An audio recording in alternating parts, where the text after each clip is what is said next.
오늘은 이제 사무엘상 25장을 펴보도록 하겠습니다. 사무엘상 25장.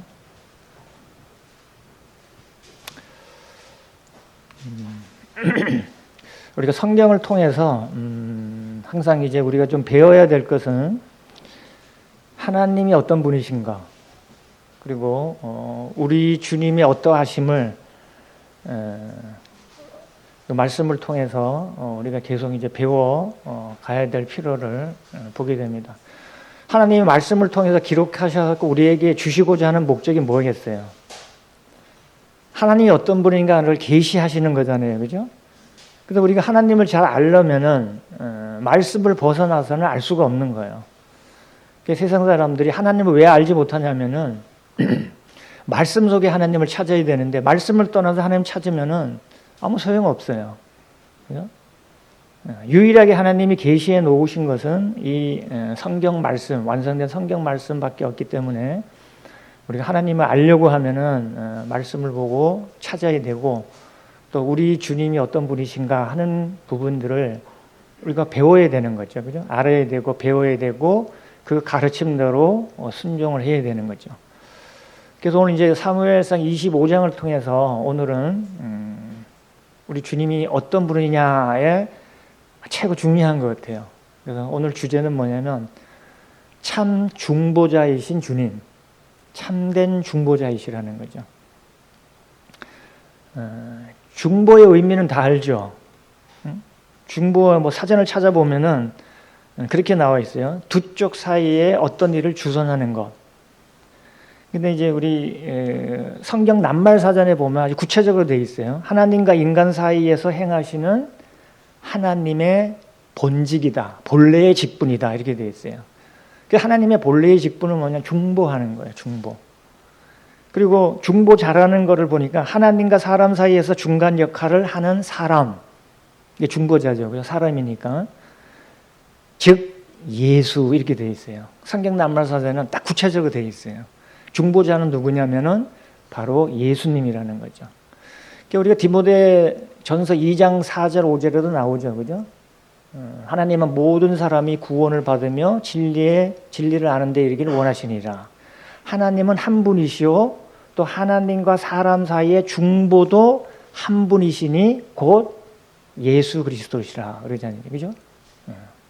중보자는 딱 한 분밖에 없는 거예요. 그것도 성경 낱말사전에 왜 딱 찍어서 예수라고 이렇게 했을까요? 중보자는 뭐 이제 뭐 서두른데도 뭐 결론이 나오는 것 같아요. 결론이 중보자는 참된 중보자는 하나님이시면서 사람이 되어야 되는 거예요. 그죠? 그래서 오늘 이제 그 부분을 이제 오늘 말씀을 통해서 조금 이제 구체적으로 한번 살펴보도록 하겠습니다. 그래서 오늘 25장의 내용은 어떤 거냐면 25장 1절에 보시면은 사무엘이 이제 죽게 됩니다. 25장 1절 보시면 사무엘이 죽음에 온 이스라엘 무리가 모여 그를 두고 슬피 울며 라마 그의 집에서 그를 장사한지라. 다윗이 일어나 바람 광야로 내려가니라. 어떻게 보면 이제 사무엘은 이스라엘의 제사장이죠. 제사장 겸 사사로서 40년간 백성을 다스렸습니다. 어떻게 보면은 이 이스라엘과 하나님의 그 중보자의 역할을 참 신실하게 잘 담당했던 거죠. 근데 이제 사무엘이 이렇게 담당을 했지만 그가 죽었어요. 그죠? 그래서 죽었다는 건 뭘까요? 이도 이스라엘과 하나님의 중보자로서 그런 일들을 사역을 했지만은 결국은 죽을 수밖에 없는 그런 존재라는 거죠. 그죠? 인생의 한계죠.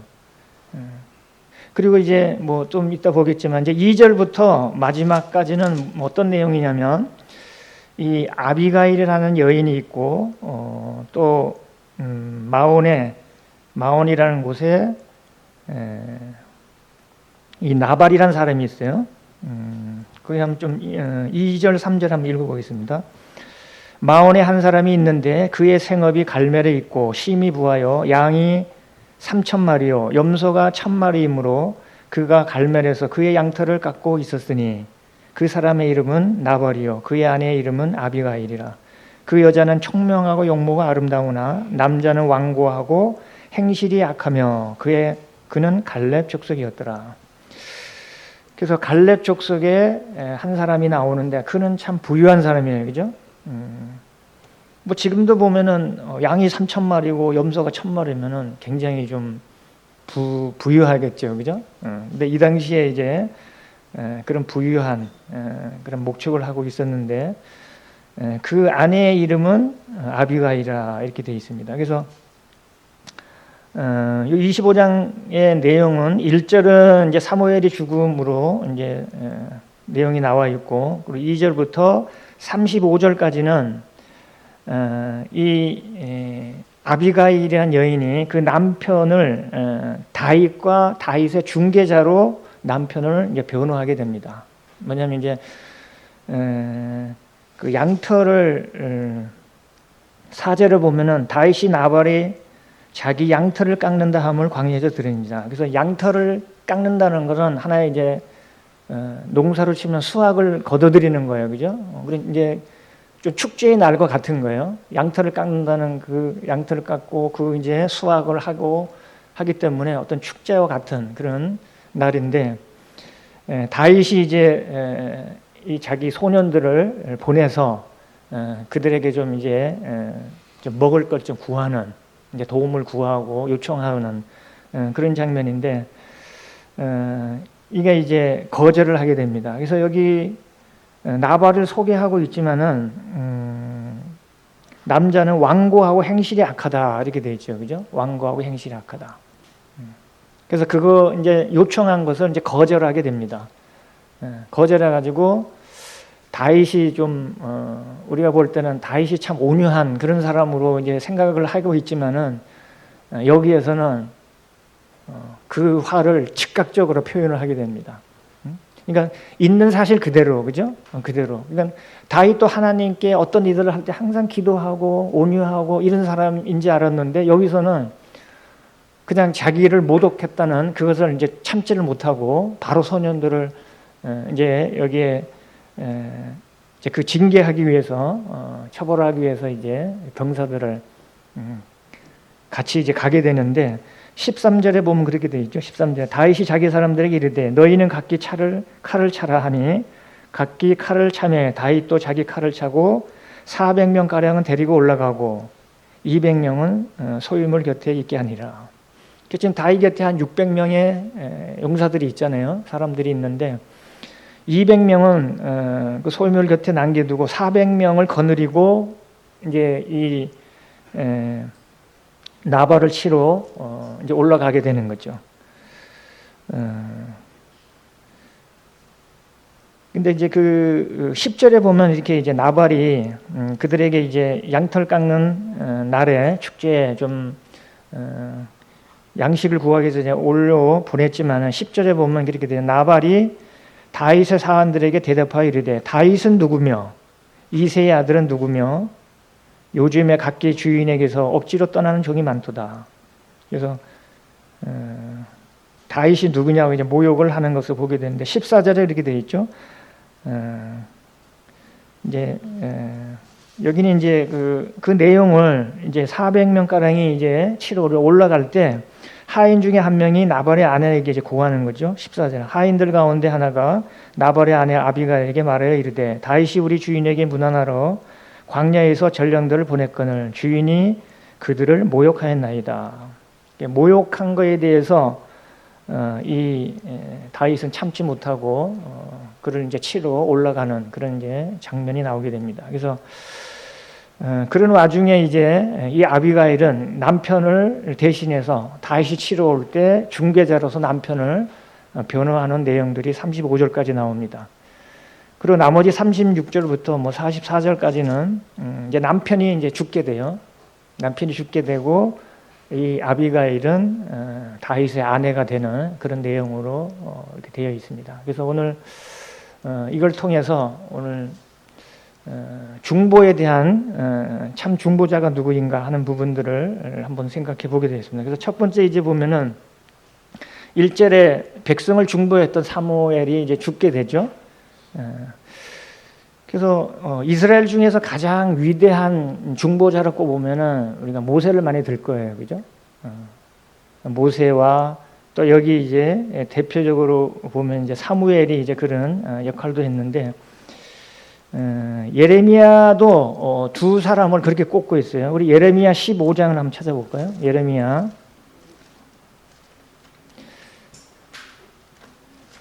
15장 1절에 보시면은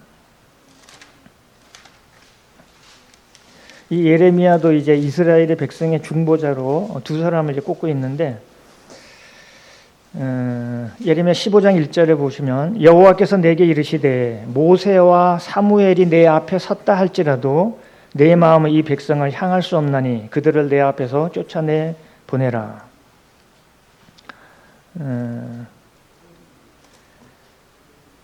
이 이스라엘 백성들은 늘 하나님을 참 반역하고 대적하고 이런 것들을 이제 보게 되는데, 여기에 보면은 그 이스라엘 백성에 대해서 예레미야가 그렇게 얘기하는 거죠. 그죠? 지금 만약에 모세와 사무엘이 내 앞에 서서 중보한다 할지라도 이 백성을 나는 용납할 수가 없다는 거야. 내쫓으라고 말씀하고 있고, 그 후에 보면 네 가지로 백성을 벌할 것을 말씀하고 있습니다.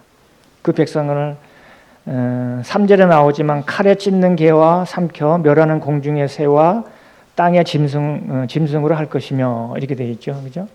그래서 칼과 개와 새와 짐승을 통해서 이들을 벌하실 것을 말씀하고 있습니다.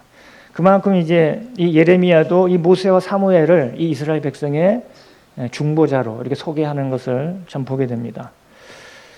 근데 이 사무엘도 참 백성이 많이 의지하고 이렇게 했었지만, 그리고 사무엘 같은 경우는 두 왕의 킹메이커예요, 그죠? 사울 왕도 기름 부었고 다윗 왕도 이제 기름을 부은 그런 자인데, 결국은 사무엘의 죽음을 통해서 이 이스라엘은 어떻게 보면은 그들이 의지하는 그 위대한 중보자를 잃게 되는 거죠. 그래서 이 사람의 중보자는 어떤 한계를 보여줍니다, 그죠?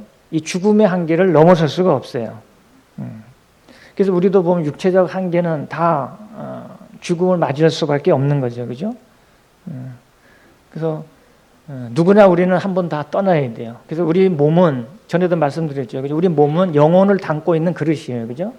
그래서 우리 죽음이라는 것은 우리 그릇에서 우리 영혼이 빠져나가는 거죠, 그죠? 그래서 인생들의 혼은 위로 올라가고 짐승의 혼은 아래로 땅 아래로 누가 알랴. 그래서 전도서 3장에 그런 말씀을 이제 있습니다. 그래서 우리 사람은 물론 이제 죽음으로 해서 끝나는 건 아니에요, 그죠? 죽음으로 해서 끝난다 그러면은 오늘 말씀드리는 뭐 중보자도 의미가 없는 거예요, 그죠? 아무 의미도 없는 거고, 우리 사람들은 우리 영은 죽을 수 없기 때문에, 그래서 주님이 이 땅 가운데 이제 오신 목적 가운데 하나도 우리를 중보하기 위해서 이 땅에 오셨고, 그리고 주님이 부활하셔서 여전히 하시는 일도 중보자로 계시는 거예요, 그죠? 그래서 이 중보자의 역할은 어떻게 보면은 우리가 이제 예배를 드릴 때 보면은 우리 이제 주님의 그런 은혜를 기억하고 하지만은 주님의 사역을 우리가 기억하며 또 감사를 드리는 거예요. 그래서 우리가 주로 얘기하면 이제 하나님께서 기름 부어서 사람에게 사용하시는 사역자든 일꾼들은 보면은 나뉘어져 있어요, 그죠? 그러니까 제사장 역할이 달라요. 제사장도 있고 왕도 있고 선지자도 있잖아요, 그죠? 근데 이 왕도 그렇고 제사장도 그렇고 선지자도 그렇지만 이 사람들은 어떻게 돼요? 한계가 있잖아요. 죽음의 한계가 있습니다. 제가 오늘 뭐 히브리서 7장도 이제 읽어드렸지만, 제사장 같은 경우도 그들이 수요가 한계가 있는 것은 죽음으로 그들이 영원하지 못하는 거죠.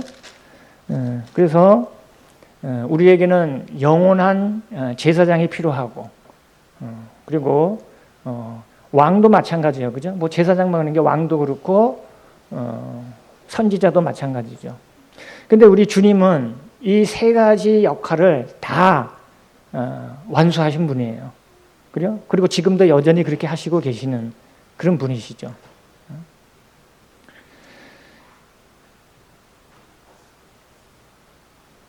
그래서 여기 나온 사무엘도 죽음을 통해서 그도 영원하지 않는 그런 중보자인 것을 우리에게 이제 보여주고, 그래서 아무튼 우리 사람들은 누구든지 간에 시간과 공간의 한계를 맞게 됩니다. 그래요? 그리고 아울러 그 능력에 있어서도 마찬가지예요. 능력도. 그들이 죽음으로 해서 사실은 끝나잖아요. 그죠? 그게 영원하지 않아요. 근데 우리 주님이 일하신 것을 보면은 그거는 다 영원, 주님이 하신 모든 일은 영원과 관련이 있어요. 그래서 우리 주님을 이제 예배할 때 보면은 우리가 주님이 우리를 위해서 중보하신 그 사역을 기대하는데, 그분은 세 가지 사역을 다 완수하신 분이에요. 그분은 영원한 대제사장이죠, 그죠? 그분은 이 사람의 다른 사람들처럼 자기 임무를 수행하고 죽음으로 끝내는 그런 분이 아니라 그분은 영원한 대제사장이라고 우리에게 말씀하고 있습니다. 그래서 히브리서는 아까 이제 더 좋은 언약이고 더 좋은 언약의 중보자이시고, 그리고 9장 15절에는 그분을 새 언약의 중보자라고 말씀하고 있습니다. 그래서 옛 언약에 속한 모든 중보자들은 보면은 이 시간과 공간의 제약을 받고 그 능력에 있어서 제한을 받게 됩니다. 왜? 죽음으로서 다 끝나기 때문에. 그죠? 그렇지만 우리 주님은 영원히 살아계신 분이기 때문에 그분은 우리의 모든 것을 온전하고 완전하게 다 해결할 수 있는 거죠. 우리 그분의 사역을 한번 생각해 보세요. 그분은 영원한 대제사장입니다. 우리의 모든 죄를 영원히 속죄할 수 있는 분이잖아요. 그죠? 완전하게 자신이 온전한 제물로 들으셔서 영원한 제사를 들으신 영원한 대제사장입니다. 그죠? 그러니까 우리가 구속에 있어서 완성하신 분이시죠. 그죠? 구속에 있어서 영원한 대제사장입니다. 그 다음에 우리 구원에 있어서 영원한 왕이십니다. 그분은 그리스도시잖아요. 그죠? 유일한 그리스도신 거예요. 우리 구원자로 이 땅에 오신 분이잖아요. 그분 우리의 왕이시고 그리스도이십니다. 그죠? 그러니까 그분의 사역에 보면은 그분은 영원한 대제사장이죠. 그분은 우리의 영원한 왕이십니다. 그리고 그분을 우리의 참 선지자이시는 거죠. 그래서 히브리서 3장에는 그런 소개를 하고 있죠. 믿는 도리의 사도시며 영원한 대제사장이신 그분을 생각하라고 말씀하고 있습니다. 그분은 믿는 도리의 사도시며 영원한 참 선지자이십니다. 그죠? 그분은 우리를 거룩하게 하시는 분이에요.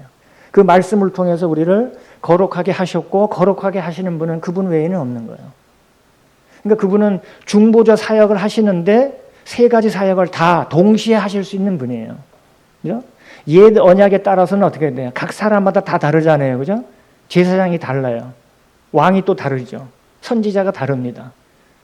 그렇지만 그분은 통틀어 모든 사역을 다 함께 영원히 해결하신 분이에요. 그죠? 그리고 지금 그분이 어디에 계시는 분이죠? 하늘의 영광 보좌 우편에 계신 분이잖아요. 그죠? 그분은 영원히 우리를 위해서 강구하시는 언약의 새 언약의 중보자라고 말씀하고 있습니다. 그죠? 그러니까 우리가 예배 드릴 때 그런 분을 우리가 예배 드리고 찬양 드리고 감사 드리는 거예요. 그죠? 그러니까 중보자 안에는, 중보자라는 표현 안에는 세 가지 사역이 다 들어있는 거예요. 그죠? 그렇기 때문에 그분은 유일한 한 분 하나님이시고, 하나님과 사람 사이의 중보자도 한 분이신 곧 사람이신 예수 그리스도가 말씀하고 있어요. 그러니까 참 인성을 가지신 사람이시고 참 하나님이신 분은 온 우주 만물에 딱 한 분 외에는 없는 거예요. 그렇죠? 그분은 참 중보자이십니다. 그래서 사무엘은 자기의 주어진 세대에 자기 업무를 중보자로서, 작은 중보자로서 일을 감당하고 자기 임무를 충실하게 수행했던 그런 것들을 참 보게 됩니다. 그래서 우리 사람의 중보자들은 시간과 공간에 있어서, 그리고 능력에 있어서 한계가 있지만 우리 주님은 결코 이 모든 것에 대해서 온전한 새 언약의 중보자가 되심을 참 보게 됩니다. 그런 분을 우리는 주일마다 이 떡과 잔을 통해서 예배를 드리는 겁니다. 그래서 아무튼 우리 온전하고 완전하고 영원한 중보자는 주님 외에는 없음을 참 보게 됩니다. 그 다음에 이제 그 사무엘이 나오고, 그 다음에 이제 이 아비가일이 나오죠. 그죠? 아비가일도 어떻게 보면은 남편의 잘못된 부분들을 이제 다윗과 함께 어떻게 보면 중보하는 거나 마찬가지예요. 그죠? 중개하는 역할을 하는 거예요. 그래서 뭐 2절부터는 뭐 뒤편까지는 거의 내용이 바로 그런 내용인데, 아까도 이제 말씀드렸지만 이 나발은 어떤 사람이냐면은 어떻게 보면 좀 거만하고 부유한 자라고 이제 볼 수 있는데, 나발의 이름의 뜻이 그대로 나타나는 것 같아요. 나발의 이름이 뜻이 뭐냐면, 왜 이렇게 이름을 졌는지 모르지만 어리석음 이런 뜻이에요. 어리석다는 거예요. 나발의 이름이. 근데 그 이름대로 이 사람은 정말 하나님에 대해서 너무 어리석은 거예요. 그리고 이 아비가일은 얘기를 보면, 여기 보면 총명하고 용모가 아름답다 이렇게 돼 있죠. 그죠? 총명하고 용모가 아름답다. 남자는 완고하고 행실이 악하다 이렇게 돼 있습니다. 그래서 이 나발은 어떤 자인가 한번 교훈적으로 한번 생각해 본다 그러면은 이 세상이 끝이라고 생각하는 사람이에요. 그죠? 이 세상에 부유하고 이게 최고라는 거죠. 그러니까 자기 자신을 주인으로 살아가는 그런 사람이죠. 오직 육신의 정욕으로만 살고 이 뭐 하나님에 대해서는 전혀 마음이 없는 그런 자죠. 그러니까 하나님의 말씀과 약속을 멸시하는 그런 자인 거죠. 시편 14편 1절처럼 어리석은 자는 그 마음에 하나님이 없다 하도다 이런 사람인 거죠. 그래서 어떻게 보면 하나님 일에 무심하고 그런 완고한 자죠. 그리고 이 주변에 하나님의 역사에 대해서는 무감각하고. 그래서 이 유다서에는 총체적으로 이런 사람을 뭐라 그러냐면 육의 사람이라 그러죠. 육의 사람이고 성령은 없는 자라고 말씀하고 있습니다. 그러니까 자연인 그 상태죠. 그죠? 그러니까 자연인 그 상태는 하나님을 모르기 때문에 어떻게 돼요? 자기 욕구대로 사는 거예요. 자기 주인대로 사는 거죠. 그죠? 그러니까 성령이 없는 자이기 때문에 그러는 거죠. 그래서 총체적으로 이제 그렇게 되는데, 부자들의 문제는 뭐냐면, 뭐 부자 되는 게 나쁘라는 게 얘기는 아니에요. 그죠? 이게 뭐 물질이라는 거는 가치 중립적이기 때문에 우리가 어떻게 선택해서 사용하느냐에 따라서 다를 수 있는 거죠. 근데 대부분 이제 부자들의 어떤 뭐 문제들은 뭐냐면, 하나님 모르기 때문에, 그죠? 하나님보다 물질을 의지하잖아요. 그죠? 그러니까 물질이 어떻게 보면 재물이 자기의 주인으로 그렇게 살아가고 있는 거죠. 돈 많이 벌기 위한, 뭐 사람들의 소원이 대부분 그렇잖아요. 그죠? 어디 가서도 보면은 대부분 소원 얘기하면은 뭐 잘 살고, 돈 많이 벌게 해주고, 또 거기 또 나가면 이제 명예, 뭐 이런 거를 바라고. 대부분 사람들이 이 땅에서 잘 누리고 잘 사는 거, 이것들은 이제 목적으로 많이 하는 거죠. 그래서 우리가 뭐 누가복음 18장, 19장에 그 예가 두 사람이 잘 나오죠. 그죠? 누가복음 18장에는 부자 관리가 있었는데, 주님이 뭐라 그러시냐면, 재산을 다 팔아 가난한 자에게 나눠주고 나를 따르라 이러죠. 그죠? 근데 그 부자는 근심하고 갔어요. 그냥 근심한 게 아니라 심히 근심하고 가니라 이렇게 됐어요. 도저히 그 물질을 내려놓을 수가 없는 거죠. 왜냐하면 자기 주인이기 때문에 그렇게 살아가고 있는 거죠. 그러니까 주님이 낙타가 바늘기에 들어가는 것이 부자가 하는 날에 들어가는 것부터 쉬우니라 이렇게 말씀하셨죠. 18장에는 그 부자 관리에 대해서 말씀하셨지만은 19장에는 세리죠. 그도 부자예요, 그죠? 부자 세리인데 삭개오라는 사람은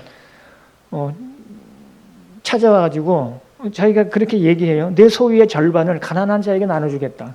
그리고 만약에 누구를 속여가지고 빼앗은 게 있으면은 4갑짜리나 갖겠다. 4배를 갖겠다. 근데 주님이 뭐라 그러냐면, 오늘 구원이 이 집에 이르렀으니 이 사람도 아브라함의 자손이로다. 참된 믿음의 자손이라는 거죠. 그래서 그러시면서 인자가 온 곳은 잃어버린 자를 찾아 구원하려 함이라 이렇게 말씀하는 것을 참 보게 됩니다. 그러니까 이제 부자들의 문제는 하나님을 모르기 때문에 하나님보다도 자기 물질을 더 의지하고 섬기고 주인으로 삼고 살아간다는 거죠. 그래서 우리는 이 욕심에 대해서도 좀 그런 것 같아요. 우리가 잠언 30정에 보면은 그런 말씀이 있어요. 뭐냐면 아굴의 잠언인데 두 가지 일을 주께 구하는데 내가 죽기 전에 거절하지 마옵소서. 그리고 두 가지를 요구합니다. 첫 번째는 뭐냐면 헛된 것과 거짓말을 내게서 멀리하옵시며. 헛된 거라는 건 뭐예요? 다 우상이에요. 세상의 모든 것은 다 헛된 거잖아요. 그죠? 다 우상적인 거예요. 헛된 것과 거짓말. 하나님은 정직한 자를 구원하시잖아요. 그죠? 정직한 자에게 긍휼을 베풀어 주셔요. 그러니까 소원 중에 하나는 뭐냐면 내가 이제 내 죽기 전에 헛된 것 거짓말을 내게서 멀리하게 달라. 그리고 또 한 가지는 뭐냐면 나를 가난하게도 마옵시고 부하게도 마옵시고 오직 필요한 양식으로 나를 먹이셔서. 왜 그럴까요? 배부르면 어떻게 될까요? 하나님은 모른다. 하나님이 누구냐 이럴 거 아니에요. 그죠? 하나님을 떠나고 거기에 의지하게 돼 있는 거예요. 우리 마음이 거기에 치심이 되는 거죠. 그죠? 그렇게 됩니다. 그러니까 뭐 가난하지도 말고 부하게도 말고 그 뜻은 뭘까요? 내가 주님을 더 섬길 수 있는 그를 말씀하고 있는 거죠.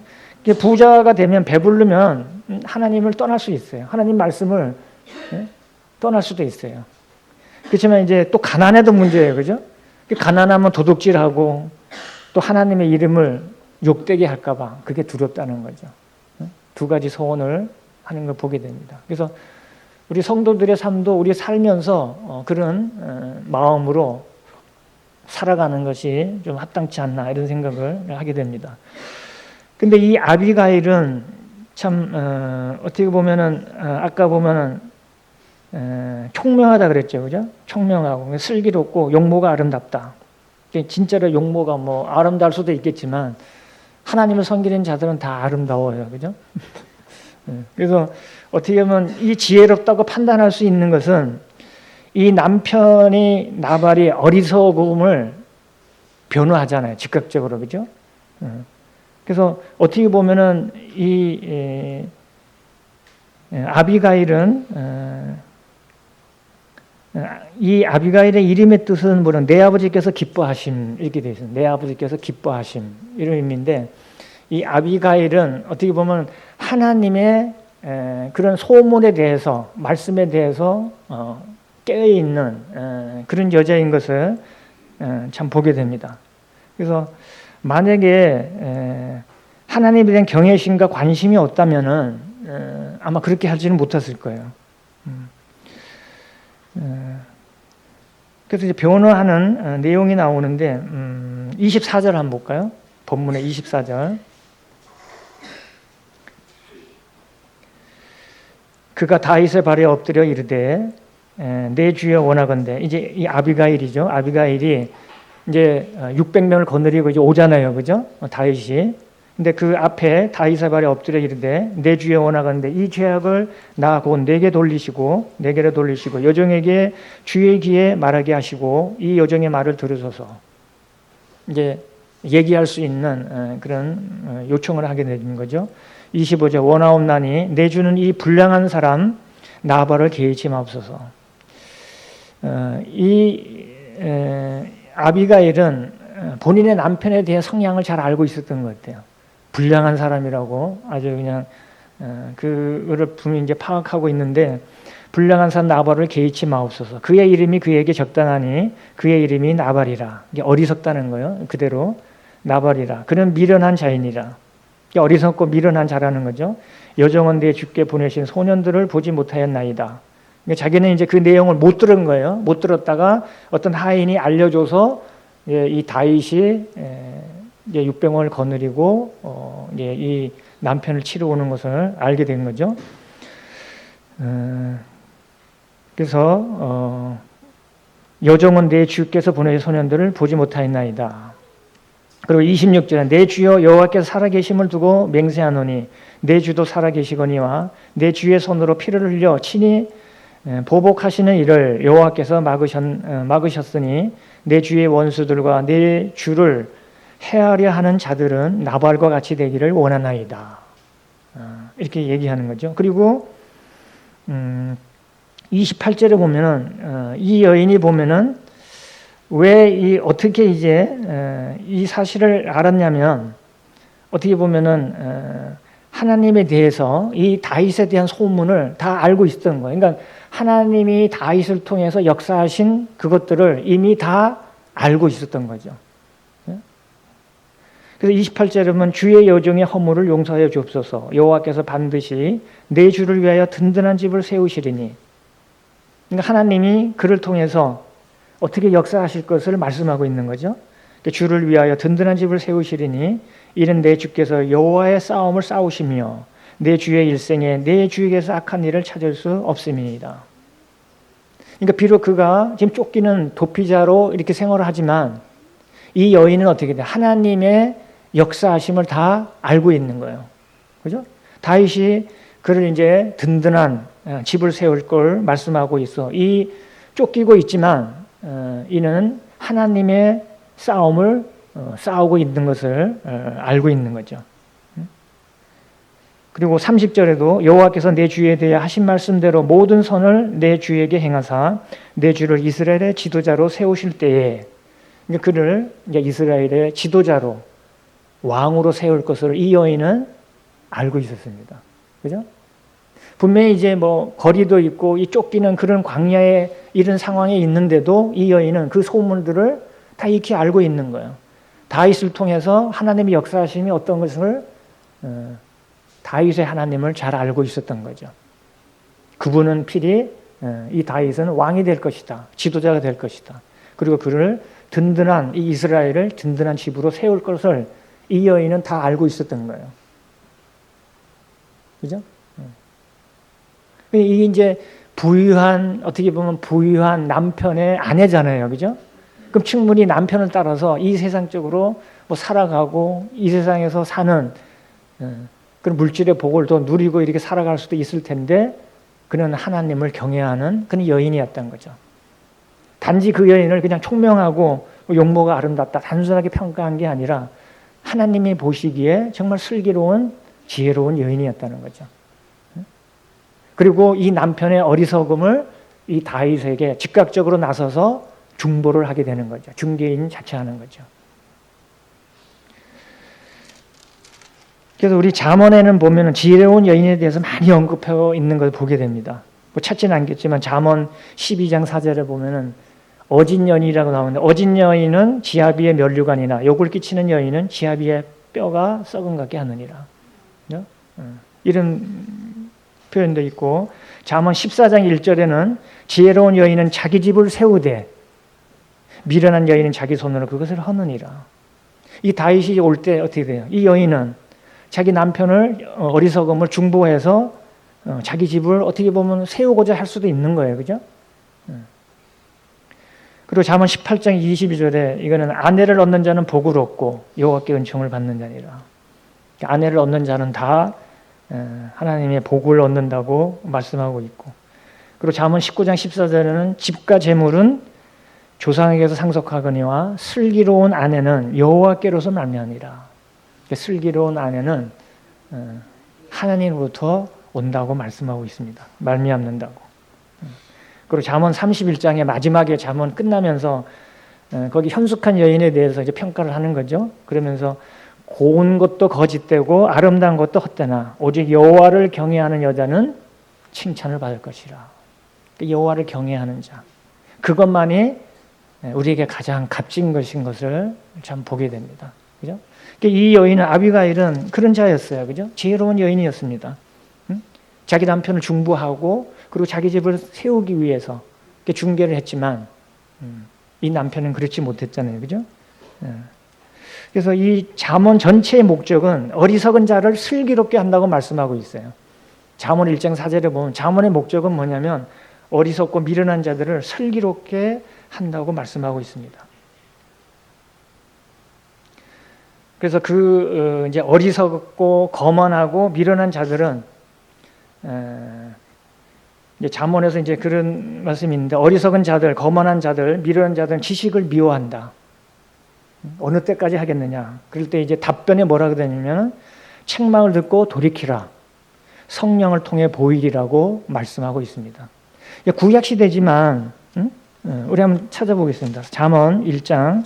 왜냐하면 우리가 잠언을 시작하면서 항상 이거를 염두에 두고 잠언을 읽어가면은 우리 이제 조금 도움이 될 것 같은데.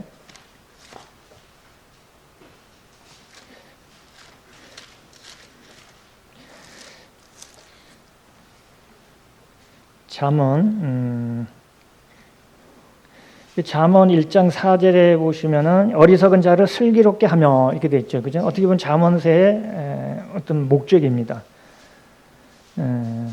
그리고 이제 1장 22절에 가시면 1장 22절 너희 어리석은 자들은 어리석음을 좋아하며 거만한 자들은 거만을 기뻐하며 미련한 자들은 지식을 미워하니 어느 때까지 하겠느냐. 그죠?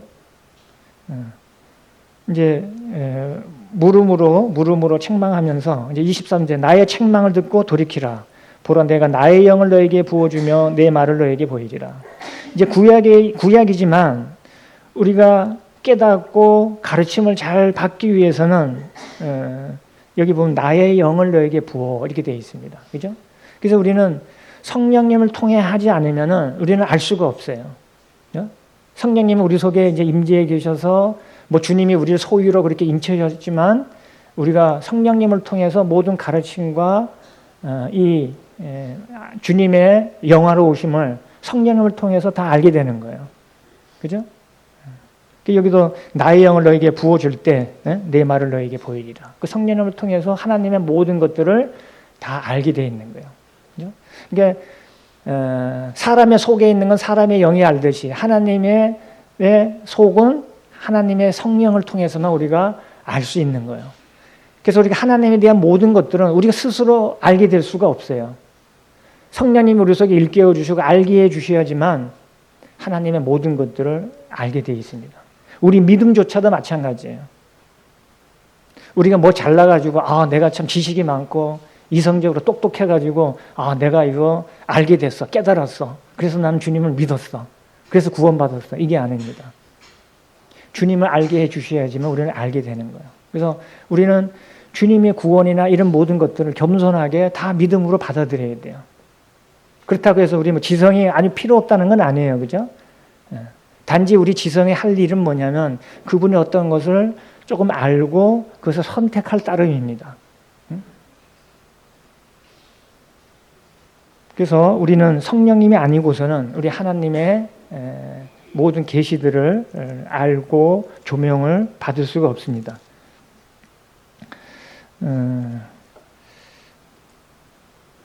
그래서 결론을 말씀드리겠습니다. 그래서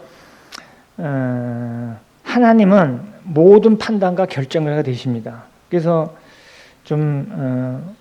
이 나발 같은 경우도 어리석은 그런 자였지만 정말 이 아비가일의 중보를 통해서 하나님이 어떤 분이신지 알고 회개하고 돌이키고 통회하고 이렇게 했으면 좋겠는데 그러지는 못하는 것 같아요. 37절에 보시면 이 나발은 이런 결말을 맞게 됩니다. 25장 37절 보면 아침에 나발이 포도주에서 깬 후에 그의 아내가 그에게 이 일을 말하며, 그러니까 술이 취했을 때는 이 아비가일이 말을 하지 않았어요. 왜냐하면 술 취한 사람들 얘기해봐야 잘 못 알아들을 수 있잖아요. 술 깨면 다 잊어버릴 수 있는데 이 아비가일은 이 남편이 술이 깰 때 포도주에서 깬 후에 그의 아내가 그에게 이 일을 말하며, 그러니까 다윗이 600명을 거느리고 치러 왔었잖아요. 그죠? 그 일을 말하며 그가 낙담하여 몸이 돌과 같이 되었더니 이렇게 되어 있습니다. 그리고 38절에 한 열흘 후에 여호와께서 나발을 치심에 그가 죽으니라 이렇게 되어 있습니다. 그런 죽음을 맞이했어요. 그죠? 결국은 기회가 있었지만 이도 결국은 자기 이름의 운명처럼 그냥 어리석은 자로 한 인생의 죽음으로 끝을 맞는 것을 좀 보게 됩니다. 그래서 하나님은 모든 판단과 결정권자가 되시는 거예요. 하나님께서 나발을 치셨죠. 그죠? 그리고 42절에 보시면 그 대신에 42절에 아비가일이 급히 일어나서 이제 이 죽었다는 걸 듣고 이 다윗이 뭐냐면 이 슬기로운 여인을 그냥 둘 수가 없어요. 하나님께 이 아름다운 그런 여인을 그냥 둘 수가 없어. 내 곁에 두고 싶어. 그래서 아내로 삼기 위해서 보냅니다. 그죠? 근데 42절에 보면은 아비가일이 급히 일어나서 나귀를 타고 그를 뒤따르는 처녀 5과 함께 다윗의 전령에 따라가서 다윗의 아내가 되니라. 그죠? 이 모든 상황에 대해서 모든 판단과 결정권자 되신 그 주님이 이 나발을 치시고 그 대신에 이 어리석은 남편 대신에 새 남편인 다윗의 아내가 됩니다. 그죠? 그래서 어떻게 보면은 오늘 두 중보자가 사실은 나왔어요. 그죠? 한 명은 누구냐? 1절 한 절만 나왔죠. 사무엘은 이 백성의 중보자로서 이런 일들을 하고 자기의 세대에 자기 일 사역을 잘하고 죽음을 맞이했습니다.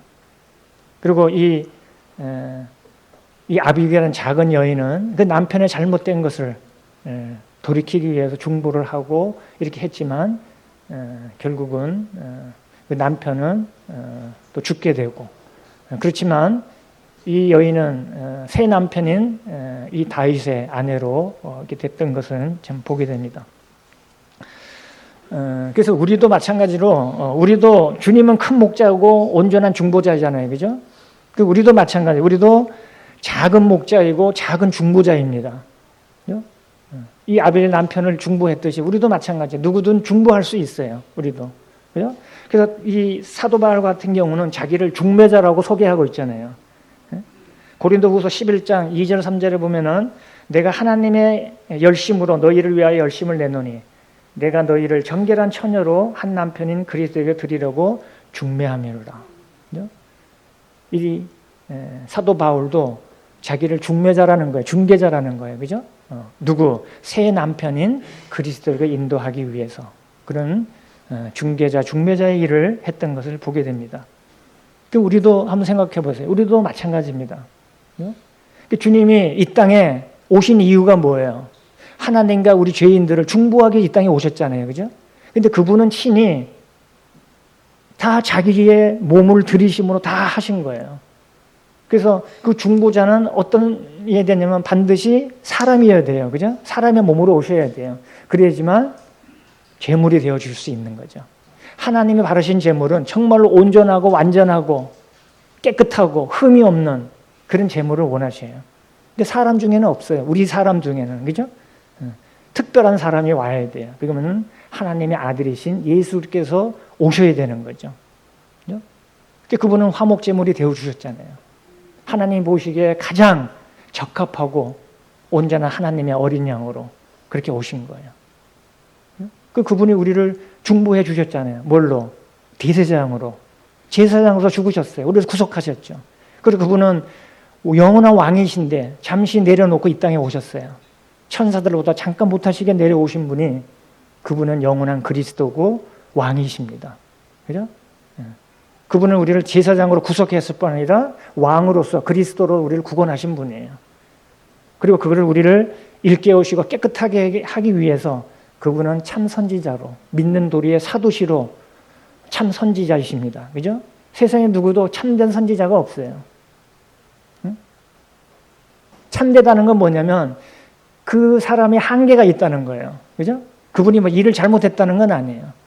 참 대제사장도 없고 참 왕도 없고 참된 선지자도 없습니다. 근데 주님은 모든 것이 참되신 분이에요. 그죠? 그분은 3가지 사역을 다 해주셨어요. 그 중보자라는 새 언약의 중보자로서 그 안에 대제사장의 역할을 다 해주셨고 왕으로서의 구속을 다 해주셨죠. 십자가에 다 해주셨어요. 세상사의 구속하고 달라요. 그죠? 세상은 십자가를 얼마나 어리석게 보고 있어요. 믿는 자들은 정말 우리는 크신 능력이라는 거죠. 그래서 우리는 이 영적인 눈이 있어야 돼요. 세상 사람들이 보지 못하는 눈을 우리에게 주셨어요. 그건 성령님을 통해서 우리에게 주신 거예요. 우리 특권입니다. 그죠? 그러니까 우리 성도들이 그런 특권을 우리에게 주셨는데 우리는 여전히 육신적인 눈으로 세상을 보고 살아가요. 세상 사람 똑같이 살아가. 그건 잘못된 거잖아요. 그죠? 우리는 세상에 우리 영안을 가지고 주님이 주신 성령님의 눈으로 우리는 바라봐야 돼요. 그죠? 그게 우리 특권입니다. 십자가의 도가 믿지 않는 자들 미련하게 보이지만 우리에게는 크신 하나님의 능력이십니다. 그분은 우리의 큰 대제사장이니까 영원한 대제사장이고 영원한 왕이시고 영원한 선지자이십니다. 통틀어서 그분은 영원한 중보자이십니다. 그래서 여전히 보좌 우편에서 하시는 일은 새 언약의 중보자로 계시잖아요. 그죠? 그래서 우리는 안전합니다. 그죠? 구원에 있어서 안전하고 우리의 소망에 있어서도 안전합니다. 응? 그래서 우리는 그런 분을 우리는 섬기고 그리고 우리 이 세상에 살 때 우리는 작은 목자로 작은 이 목자고 작은 중보자로 사는 건 이 세상의 끝이에요. 그죠? 아까 이제 다 한계가 있다 그래서 사람이에요. 그죠? 우리도 마찬가지. 우리 세대에 우리는 작은 중보자로 작은 목자로 우리 주변에 있는 사람들을 주님께로 인도하는 중매자가 돼야 됩니다. 그죠? 그래서 우리는 이 사명이, 소명이, 이 직분이 이 땅에 있을 때 마지막에 더 이상 기회는 없는 거예요. 그죠? 우리 소중한 이 시간들을 우리는 이 땅에서만 유효하기 때문에 우리는 사명감을 가지고 좀 열심히 수행해야 될 것을 보게 됩니다. 그래서 지난 시간에도 우리 화목해야 하는 직분을 우리에게 주셨다 그랬죠. 그죠? 고린도후서 5장에 그래서 그리스도를 대신한 우리는 사신으로 화목해야 하는 직분과 말씀을 가진 자입니다. 그래서 하나님과 화목을 중개하는 중보자로서 우리는 그 직무를 잘 수행하고 있는지 우리 가족들도 있고 동료들도 있고 이웃들도 있잖아요. 그죠? 그런 중개자 일을 하는데 우리에게 가장 큰 능력은 참 중보자이신 주님이 어떤 분이신가? 그분이 왜 굳이 우리 사람의 몸을 입으셔야 됐고 사람으로 여전히 계셔야 되는가? 그래서 하나님께서는 유일하게 참 사람이시고 참 중보자는 그분 외에 참 하나님은 그분 외에는 없다는 거 우리가 인식하고 우리가 작은 중보자로서의 일을 더 열심히 하는 우리 모두가 되기를 바랍니다. 우리 기도하고 마치겠습니다.